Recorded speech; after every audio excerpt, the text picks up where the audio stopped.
Students, so today I'm going to continue the same chapter 1, computer system. So in our previous video I explained you about computer system, that what is computer system, a brief description, right? A computer system is a machine that is designed to follow a set of instructions known as program to give the desired result known as output. Okay, there are 3 stages to computer process: input, processing and output. So now today we are going to study the main components of computer cabinet. Here you can see inside of computer cabinet. Okay, so we are going to study the main components of cabinet are processor, hard disk drive, motherboard, power supply. Okay, means आज हम लोग जो computer के cabinet के inside होता है, means computer cabinet के जो अंदर होता है, हम उसके मेन पार्ट्स को आज डिस्कस करेंगे. ओके, तो फर्स्ट क्या है आपका processor. Okay, so I'm going to read it for you. Processor, also referred to as the CPU, central processing unit. This is the most important part of the cabinet. This is where the processing of everything that you do on your computer is carried out. However, you would not be able to see it in plain sight when you open the cabinet, because there is usually a fan and a heat sink mounted on the processor to ensure that it does not overheat. Means here processor को हम एक और नाम से जानते हैं CPU. Okay, CPU का full form क्या होता है? Central processing unit. ये आपके जो कैबिनेट होते हैं ना, उसके सबसे इम्पॉर्टेंट पार्ट हैं ये. तो प्रोसेसर एक मोस्ट इम्पॉर्टेंट पार्ट है जिसके थ्रू ये प्रोसेस करता है हर चीज़ को जो हम कंप्यूटर पे करते हैं, राइट? हम जो भी काम अपने कंप्यूटर पे करते हैं वो सबको ये प्रोसेस करता है. प्रोसेसर ही उसको कैरीड आउट करता है. आप जब कैबिनेट इसको ओपन करोगे, when ever you open it, okay, तो आप इसको सामने से नहीं देख पाओगे, राइट? बिकॉज उसके ऊपर क्या लगा होता है? यूजुअली यू विल सी कि एक फ़ैन लगा होता है जो कि ये एक्स्ट्रा हीट करे या ओवर हीट करे. ठीक है, ओवर हीट करता है तो वो इसे कूल कर देता है. ठीक है, उस फ़ैन की वजह से ये कूल हो जाता है. Next is motherboard. So motherboard के बारे में तो मदर से ही आपको समझ में आ रहा होगा कि मदरबोर्ड क्या है, कितना इम्पॉर्टेंट है ये, राइट? जैसे मदरबोर्ड क्यों बोलते हैं, इससे हमें तो यही समझ में आता है कि ये हर चीज़ का ख्याल रखती होगी, right? So I am going to read it. This is a board that occupies most of the visible space inside the cabinet, also referred to as the main board, system board and so on. It is the foundation of all computer. ये क्या है आपका? एक क्या बोलेंगे, main board, system board, और भी किसी नाम से जानते होगे आप. ठीक है, तो ये क्या है? एक फाउंडेशन है कंप्यूटर का फाउंडेशन. ओके, ये ज़्यादा से ज़्यादा जगह आपका जो है स्पेस जो है लिए रहता है कंप्यूटर कैबिनेट जो है वो. The motherboard supplies power to the processor, RAM, hard drive and other hardware components. Motherboard क्या करता है? सप्लाई करता है पावर किसे? प्रोसेसर, रैम, हार्ड ड्राइव और अदर हार्डवेयर कंपोनेंट्स को क्या करता है? पावर सप्लाई करता है. It plays host to every wire and plug that you see inside the cabinet. This is also where the famous random access memory, also known as the primary memory, can be found. The motherboard houses other important components too, like a graphic card, LAN card and so on. Means यहाँ पे आप देखोगे जैसे एक host होते हैं, ठीक, stage पे होस्ट आते हैं, वो सारे प्रोग्राम्स को सीरियल वाइज बोलते रहते हैं, उनके थ्रू ही सारे पीछे से वर्क होते हैं, आगे सारे आकर फिर अपना प्रेजेंट करते हैं। तो सेम उसी तरह मदरबोर्ड का भी रोल है कि मदरबोर्ड एक होस्ट की तरह वर्क करता है, और जितने भी पीछे से वर्क करने वाले हैं वो सारे के सारे एक साथ इंटर रिलेट होकर प्रोसेस करने के बाद वर्क करते हैं। तो पावर सप्लाई यहीं से हुआ, जितने भी वायर्स होते हैं वो सारे कहाँ से पावर सप्लाई उनको मिलता है, मदरबोर्ड के थ्रू मिलता है।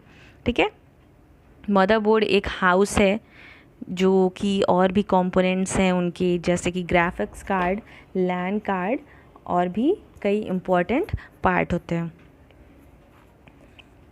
Now you know why it is known as the motherboard, it takes care of everything. अब आपको समझ में आ गया होगा कि ये क्यों मदरबोर्ड कहलाता है। मैंने आपको स्टार्टिंग में ही बोला ना कि मदरबोर्ड हम लोग क्यों बोलते हैं इसको, क्योंकि ये हर एक चीज़ का ख्याल रखती है। Just like they do with processor, manufacturers roll out different variants of motherboards to accommodate different functionalities. A particular processor is only compatible with certain motherboards and vice versa. Manufacturers क्या करते हैं ना कि जब ये motherboards वगैरह या processor बनाते हैं तो वो एक दूसरे से functions attach करके ही बनाते हैं। तो कुछ कुछ motherboards work करते हैं उनके ही processor के according। ठीक है, hard disk. Next is hard disk. A hard disk is a part of computer often called a disk drive और hard drive. Hard disk किसे बोलते हैं? Hard disk एक कंप्यूटर का पार्ट है, ओके, जो कि डिस्क ड्राइव के नाम से या हार्ड ड्राइव के नाम से जाना जाता है। इसमें हम एक बहुत बड़े अमाउंट पे डेटा को स्टोर कर सकते हैं। The operating system, software and other files are stored in hard disk. ठीक है, it is usually fitted into a slot above the motherboard. इसमें जो हार्ड डिस्क है इसमें हमारा ऑपरेटिंग सिस्टम और सॉफ्टवेयर और जितने भी फाइल्स होते हैं वो सारे के सारे स्टोर होते हैं। कहाँ स्टोर होते हैं? हार्ड डिस्क में ही स्टोर होते हैं। ओके, और ये कितना, मतलब ये जो स्लॉट होता है वो आपका मदरबोर्ड के ऊपर होता है। ठीक है, और इसकी मेज़रमेंट क्या है, कितने की कितने बीच, मतलब कितने इसकी मेज़रमेंट होगी, 2.5 से 3.5 की मेज़रमेंट है ये। और इसमें ये इसका वेट क्या है, कुछ पाउंड्स के होते हैं, ये बहुत ज़्यादा पाउंड के नहीं है, कुछ ही पाउंड्स के होते हैं। ठीक है, तो here all the information is stored permanently and can be accessed, altered or deleted as and when required. तो यहाँ पर क्या बता रहा है कि इसमें जो ये हार्ड डिस्क है उसमें हम परमानेंटली अपनी इंफॉर्मेशन स्टोर कर सकते हैं और जब चाहें तब उसे हम एडिट या डिलीट भी कर सकते हैं। A virus attack can adversely affect a hard disk. जब भी हमारे कंप्यूटर में वायरस आता है या अटैक होता है तो वो सबसे ज़्यादा किसे अफेक्ट करता है? हार्ड डिस्क को। Okay, next important components of computer cabinet is power supply. So here I'm going to read it for you. Power supply also referred to as SMPS, switched mode power supply, or PSU, power supply unit. This is the part of the cabinet that supplies power to each and every component inside the cabinet. It converts a 220 to 230 V alternating current to a steady low direct current to which is used by the computer. It usually sits at the top corner of the cabinet and has a small fan attached to it to prevent overheating. Means power supply आपका एक important part है। Okay, इसको हम और किस नाम से जानते हैं? SMPS means switched mode power supply के नाम से और PSU पावर सप्लाई यूनिट के नाम से। ओके, ये जो पावर सप्लाई क्या करता है? ये पावर सप्लाई करता है पूरे कंपोनेंट्स को, जितने भी कैबिनेट के अंदर इम्पॉर्टेंट आपके पार्ट्स हैं।